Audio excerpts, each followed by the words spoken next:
जय हिंद दोस्तों, आप सब कैसे हैं। आई होप आप लोग अच्छे होंगे और अपनी पढ़ाई कर रहे होंगे। देखिए, हम पॉलिटी की जो श्रृंखला चला रहे थे, यानी हमारा टारगेट था कि 600 प्लस क्वेश्चन हम पॉलिटी के कर लेंगे और 600 प्लस क्वेश्चन जियोग्राफी के कर लेंगे। बाकी बोर्ड की क्लासें हमारी जो हैं वो लेते रहिएगा, आराम से आपका काम हो जाएगा। ठीक, जो एग्ज़ाम होंगे तब तक हम बहुत सारी चीज़ें देख लेंगे। अभी हम जो है सब्जेक्ट लेकर आएंगे, जब जियोग्राफी पॉलिटी से स्टार्ट करेंगे तो आराम से हम देखेंगे एक एक टॉपिक, जो इंपॉर्टेंट होंगे हमें सारे डिस्कस करना है। ठीक, तो देखिए हम पॉलिटी स्टार्ट करते हैं अभी। इसमें मैं 50 प्लस क्वेश्चन लिया हूँ पॉलिटी में। ठीक, यानी 50 प्लस क्वेश्चन जो है पॉलिटी के हैं। और भारतीय संविधान, देखिए इसमें जो पहला अनुच्छेद, देखिए बहुत हार्ड क्वेश्चन मैंने नहीं लिए हैं। क्यों? क्योंकि हार्ड क्वेश्चन जब आए नहीं तो लूँ क्या, ये PYQ हैं सारे, आप देख लीजिएगा किस लेवल के हैं। और ये टॉपिक वाइज, जैसे ये पहला मतलब भारतीय संविधान से रिलेटेड जो क्वेश्चन, उसके बाद स्रोत में 50 क्वेश्चन है, स्रोत के हो जाएंगे। 50 क्वेश्चन जो है भाग 1 के हैं, भाग 2 के। तो जो 50-100 क्वेश्चन जितने होंगे, जैसे राष्ट्रपति, लोकसभा, हम सारे वन लाइनर के फॉर्म में कर लेंगे। और इसकी PDF मैं अपने जो है चैनल पे डाल दूँगा, कुमार वासु कॉन्सेप्ट। और देखिए मैं PDF जो बनाता हूँ डॉक्स से बनाता हूँ। किससे? डॉक्स से। तो जो PDF बनाता हूँ, अगर आपके पास डॉक्स एप्लीकेशन प्ले स्टोर से मतलब डाउनलोड कर लीजिएगा और उसी से जो है आप PDF खोल सकते हैं आराम से और रिवीजन कर लीजिएगा, क्योंकि बहुत सारी PDF मैंने ऑलरेडी दे रखी है। तो शुरुआत करते हैं। देखिए इसमें पहला क्वेश्चन लिखा है कि भारतीय संविधान में कुल कितने अनुच्छेद हैं। तो देखिए अनुच्छेद की बात करें, यहाँ 444 लिखा। देखिए मैंने कहा था कि बहुत जगह आपको 444 मिलेगा, लेकिन हमें 444 नहीं लगाना है। कितना लगाना है? 395 अनुच्छेद हैं, 22 भाग हैं, 12 अनुसूचियाँ हैं। इतना याद रखिएगा। ठीक, और भाग भी मैंने याद करा और अनुसूची भी मैंने ट्रिक से याद करा दी है। अगर ना देखा होगा तो जाके देख लीजिएगा। अगला क्वेश्चन है कि प्रश्न दूसरा दिया है कि भारतीय संविधान के किस अनुच्छेद में यह लिखा है कि भारत राज्यों का संघ होगा। तो देखिए अनुच्छेद 1 है, इंडिया दैट इज भारत। समझे कि नहीं? तो ये चीज़ लिखा है, shall be a union of state. देखिए आप एक चीज़ सुनिए कि मतलब शैल भी लगाया गया है, जबकि हमें पता है कि IV के साथ शैल लगा होता है। मतलब अगर आपको थोड़ी नॉलेज होगी ग्रामर में तो ये पता होगा कि आई विल के साथ शैल होता है, बाकी के साथ विल होता है। ठीक, अब देखिए लेकिन फिर भी देखिए मतलब क्या है कि India that is Bharat shall be Union of State, shall भी लगाया। रीजन, क्योंकि जोर दे रहा है। मतलब कहते नहीं कि कोई मतलब जो कोई चीज़ जोर देकर कही जाती है तो शैल भी लग जाता है। समझ में आया कि नहीं? मतलब किसी भी के साथ, जैसे ही सीट के साथ शैल भी लग सकता है। तो यही कहने का मतलब कि वो मतलब जो राज्यों का संघ है वो अलग नहीं होगा, यानी राज्य जो है भारत से अलग नहीं होंगे किसी भी कीमत पे। यानी जोर दिया जा रहा है, इसीलिए इंग्लिश में शैल भी लिखा है। समझ रहे हैं कि नहीं? ये चीज़ है। आगे बढ़ते हैं। अगला है कि किस अनुच्छेद में नागरिकों के मौलिक अधिकार प्रदान किए गए हैं। तो भाग 12 से 35 मैंने कई बार बताया है कि जो नागरिकों के मौलिक अधिकार हैं वो प्राप्त किए गए हैं। और भाग कौन सा है? तो भाग तीसरा है। कौन सा है? तीसरा। अगला है कि किस अनुच्छेद में नागरिकता है। तो 5 से 11 में नागरिकता है। देखिए अनुच्छेद 9 भूलिएगा नहीं। अगर हम किसी दूसरे देश की नागरिकता ले लेते हैं तो अपनी नागरिकता स्वतः ही समाप्त हो जाएगी, भारत की नागरिकता। तो ये अनुच्छेद कौन सा है? ये आर्टिकल तो 9 है। ठीक, आगे बढ़ते हैं। अगला है नौकरियों तथा शैक्षिक संस्थानों में समाज के कमजोर वर्गों के आरक्षण उपलब्ध कराने के लिए केंद्र सरकार को कौन सा अनुच्छेद अधिकार प्रदान करता है। तो देखिए कमज़ोर वर्गों के लिए यानी EWS की बात कर रहा है। ठीक, इकोनॉमिक वीकर सेक्शन। और जो है नौकरी और शैक्षिक संस्थान, तो ये आर्टिकल कौन सा है? ये है 16। आर्टिकल कौन सा है? 16 है, भूलिएगा नहीं। अगला है संविधान के किस अनुच्छेद में राज्य के निर्णय तत्वों का उल्लेख है। तो 36 से 51 है। और 51 का में क्या है? तो ये मूल कर्तव्य है जो रसिया से लिए गए, USSR से। अगला क्वेश्चन दिया है कि भारतीय संविधान के किस अनुच्छेद में लोक कल्याणकारी राज्य की अवधारणा है। तो कल्याणकारी राज्य किस में होगा? DPSP में होगा। और DPSP के आर्टिकल पूछा है तो आर्टिकल हम लगा देंगे 39। समझ आए कि नहीं? तो भूलिएगा नहीं ये सब। अगला है संविधान के किस अनुच्छेद के अंतर्गत भारत में राष्ट्रपति पर महाभियोग चलाया जाएगा। तो आर्टिकल 61। किसके तहत? आर्टिकल 61 के तहत। और क्षमादान जो है राष्ट्रपति क्षमा कर सकता है, किसी भी मतलब किसी भी सज़ा को राष्ट्रपति क्षमा कर सकता है। तो आर्टिकल कौन सा है? 72 है। याद कैसे करेंगे? जैसे राष्ट्रपति सॉरी जैसे राष्ट्रपति किसी को मतलब क्षमा करता है, ये मृत्युदंड माफ़ करेगा, तो ये बेहतर काम होगा। क्या होगा? बेहतर। बेहतर से 72। देखिए मैंने आपको जो है जितनी भी रिलेट की हैं चीज़ें संख्या वाली, तो संख्या वाली जितनी चीज़ें रिलेट की वो हर जगह वही चीज़ रिलेट भी होगी।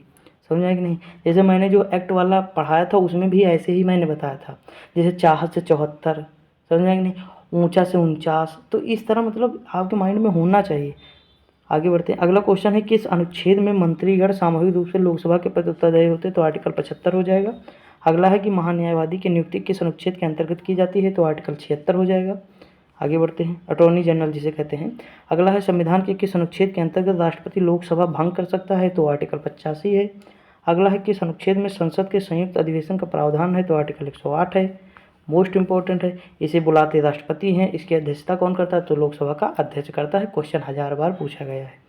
आगे बढ़ते हैं, अगला है संविधान के किस अनुच्छेद में धन विधेयक की परिभाषा दी गई है, तो 110, और ये केवल और केवल लोकसभा में ही पहले पेश होगा। ठीक, ये चीज़ भूलिएगा नहीं आप लोग। आगे बढ़ते हैं, अगला है संविधान के किस अनुच्छेद के अंतर्गत राष्ट्रपति अध्यादेश जारी करता है, तो 123 के तहत राष्ट्रपति और 213 के तहत गवर्नर। समझा कि नहीं, 213 के तहत गवर्नर हो जाएगा। और देखिए 2 और 1 खेल है, इसे मतलब इधर पलट देंगे तो ये हो जाएगा और ये। आगे बढ़ते, अगला है संविधान के किस अनुच्छेद में सर्वोच्च न्यायालय के न्यायाधीश पर महाभियोग चलाएगा, तो आर्टिकल 124 के तहत। किसके तहत, आर्टिकल 124 के तहत। देखिए एक चीज़ मैं अगर आपको बताऊं तो आप देखेंगे कि ये जितने क्वेश्चन हैं बहुत इंपॉर्टेंट, बार बार एग्जाम में आए हैं। अगर आप पीवाईक्यू सॉल्व किए होंगे तो आपको पता होगा, समझ आए कि नहीं।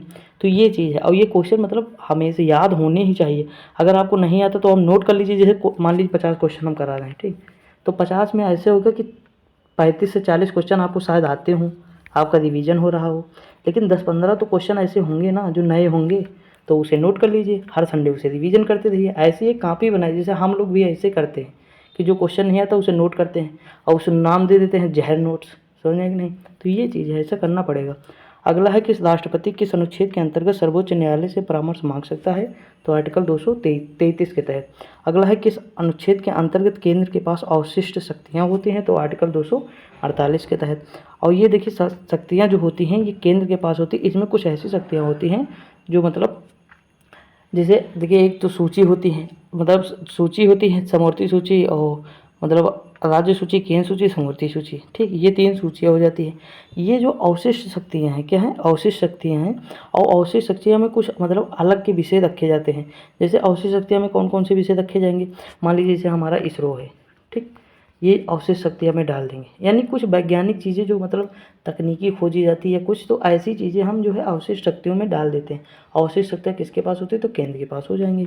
अगला है किस अनुच्छेद में राष्ट्रपति समझौते लागू करने के लिए शक्ति प्रदान करता है, तो आर्टिकल 253 के तहत। आगे बढ़ते हैं, अगला है किस अनुच्छेद के तहत राष्ट्रपति वित्त आयोग का गठन करता है, तो 280 के तहत, मोस्ट इंपॉर्टेंट है। अगला है संपत्ति का अधिकार किस अनुच्छेद में है, तो 300 का में है, ठीक। और ये जो है कौन सा संविधान संशोधन है, तो आप लोग कमेंट करके बताइए, मैंने बहुत बार बताया है, ठीक।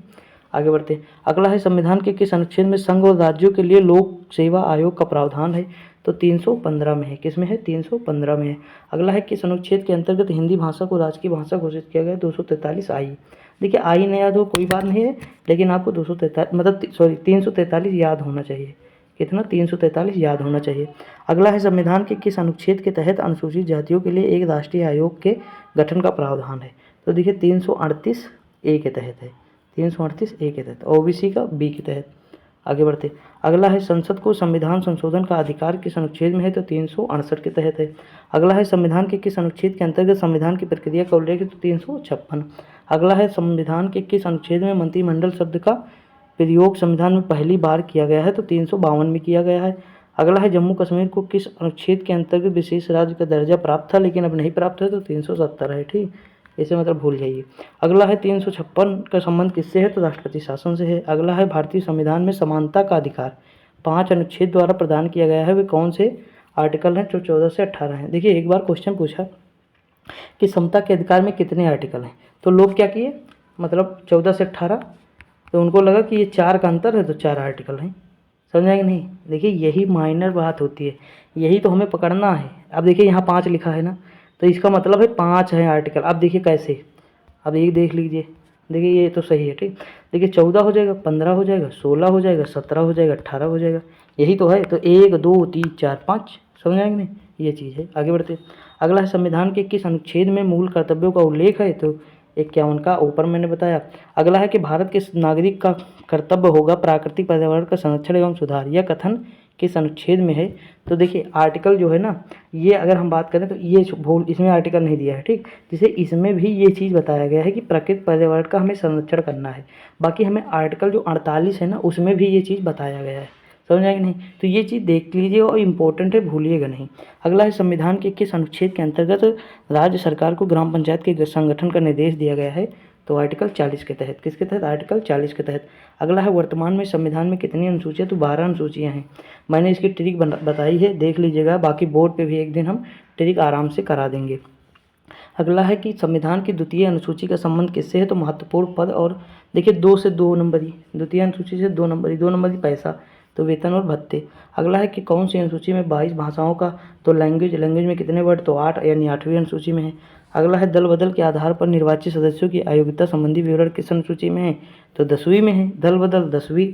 अगला हो जाएगा मणिपुर 6ठी अनुसूची में लागू नहीं होता है, यानी इसमें जो मणिपुर है ना वो 6वीं अनुसूची में लागू नहीं होता है। अगला है किस राज्य के आरक्षण विधेयक को 9वीं अनुसूची में सम्मिलित किया गया है? तो तमिलनाडु। ठीक, तो दोस्तों देखिए इतने इसमें क्वेश्चन थे और जो मैंने बहुत आराम से कर लिया है, कोई दिक्कत की बात नहीं। और इसमें 50+ क्वेश्चन हम आसपास कर लिए हैं। ठीक, आगे भी हैं क्या? देखो देखते आगे क्वेश्चन है, देख लेते हैं। देखिए अगला है कि भारतीय संविधान की कौन सी अनुसूची राज्य में नामों की सूची और राज्य क्षेत्रों का ब्यौरा देती है? तो पहली अनुसूची देती है। ठीक, अगला है भारतीय संविधान की 9वीं अनुसूची में परिवर्तन, पहला संविधान संशोधन 1951। अगला है किस अनुच्छेद के अंतर्गत उपराष्ट्रपति व्यवस्था? तो 63 के तहत। अगला है वित्तीय आपात की घोषणा किस अनुच्छेद में की गई? तो 360 में, सॉरी 300। देखिए इसकी मैंने उपराष्ट्रपति की ट्रिक बताई थी कि उसका निका चूस, और उसका जो मैंने बताया पकानी कोको दियोदशा। ठीक, राष्ट्रपति का। अगला है कि अगले क्वेश्चन है कि राष्ट्रीय पिछड़ा आयोग का गठन, तो 340 में इसमें दिया है। ठीक, राष्ट्रीय पिछड़ा आयोग का गठन किस अनुच्छेद के अंतर्गत? अगला है किस अनुच्छेद में केंद्र और राज्यों के बीच शक्तियों का बंटवारा है? 7वीं। अगला है समवर्ती सूची किससे संबंधित नहीं? तो जम्मू कश्मीर से नहीं। अगला है संविधान लागू होने के समय समवर्ती सूची में कितने विषय? 47 थे, अब हो गए हैं 52। अगला है कि वर्तमान में राज्य सूची में कितने विषय हैं? तो 66 विषय हैं। अगला है कि वर्तमान में संघ सूची में कितने विषय हैं? 97 विषय हैं। ठीक, देखिए ये जो है आप इसे अपडेट कर लीजिएगा। ठीक, ये तीनों अपडेट कर लीजिएगा क्योंकि ये प्रीवियस ईयर है हमें लग रहा, और इसमें जो है अपडेट कर लीजिएगा, देख लीजिएगा कितना क्या है। ठीक, आगे बढ़ते। अगला है किस अनुसूची में असम, मेघालय, त्रिपुरा, मिजोरम, ATMM जिसे कहते हैं AT RO में यही क्वेश्चन सेम टू सेम आया था। ठीक, ये पूछा था कि 6वीं अनुसूची में कौन से राज्य सम्मिलित हैं, उसमें मतलब कई सारे राज्य दिए थे, तो हमें लगता है D विकल्प था शायद, ये था, यही आया था। ठीक, तो दोस्तों इतने क्वेश्चन थे, आराम से हो गए हमारे। और आप देखते रहिए वीडियो और जो है PYQ सॉल्व करते रहिए, जो आए ना नोट कर लीजिए, इसी तरह के वीडियो देखते रहिए और मस्त रहिए। ठीक, मिलते हैं अगली वीडियो में, तब तक के लिए जय हिंद।